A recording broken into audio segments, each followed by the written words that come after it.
مفيش شك إن كل مهنة بتتطور. فكان زمان كان في مهنة اسمها مجاذيب السيدة. مجاذيب السيدة دي كانت مجموعة كده من الناس، واقف في وسطيهم واحد، وكل ما يقول كلمة الناس تقول له حي. مرة يودي وشه ناحية اليمين ويقول حي، ومرة يودي وشه ناحية الشمال ويقول حي. طلع علينا واحد ما بيحبش البيض، وقال لك البيض بيموت ومحدش ياكل بيض. فالناس دي قالت له ايه؟ قالت له حي. تعالى بقى اقول لك، هل فعلا البيض بيموت ولا لا؟ انا دكتور خالد عبد العزيز، استشاري التغذية الإكلينيكية بكلية الصيدلة جامعة المنصورة.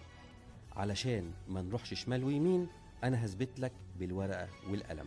تعالى هنروح لأعرق جامعة طبية على مستوى العالم، اسمها جامعة هارفارد. نشرت على موقعها الرسمي الدراسة اللي انت هتشوفها دلوقتي. الدراسة دي عن البيض. بتقول لك ايه بقى؟ بتقول لك اولا البيضة دي فيها 3 مكونات. اول مكون اسمه كولين. المكون ده اساسي جدا للعين، مهم جدا عشان تحافظ على رؤية العين والإبصار.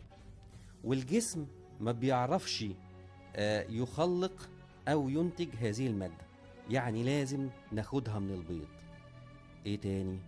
قال لك كمان في مادتين، مادة اسمها اللوتين ومادة اسمها زياسانسين. المادتين دول أساسيين للجهاز العصبي. الجهاز العصبي بتاعك برضو نفس الشيء، هياخدهم منين؟ فلازم تاكل بيض. يسكت على كده جامعة هارفارد؟ لا، ما سكتتش.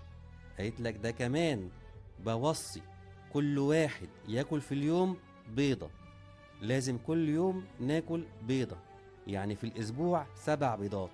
طب وده ليه؟ قال لك لما بتاكل بيضة كل يوم ده بيطول في العمر بتاعك.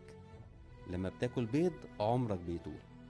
فيطلع لي بقى واحد من اللي بيقولوا حي يقول لك لا دي أمريكا.